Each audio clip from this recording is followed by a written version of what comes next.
You are looking at Julian's pronunciation guide, where we look at how to pronounce better some of the most mispronounced words in the world, like this other curious word. But how do you say what you're looking for today?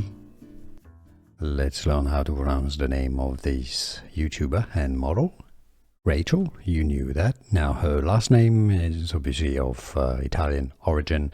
In Italian it should be pronounced as pizzo, like pizza but with an O, pizzolato, pizzolato, pizzolato. Now in American English, in the US, it's generally said as Pizzolato, Pizzolato, Rachel Pizzolato.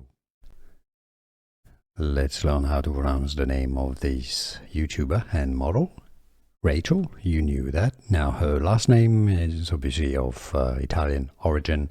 In Italian it should be pronounced as pizzo, like pizza but with an O, pizzolato, pizzolato, pizzolato. Now in American English, in the US, it's generally said as pizzolato, pizzolato, Rachel Pizzolato. Here are more videos on how to pronounce more confusing words and names too many mispronounced. Like this video if you found it useful. I appreciate your support. I'll see you soon and thanks for watching.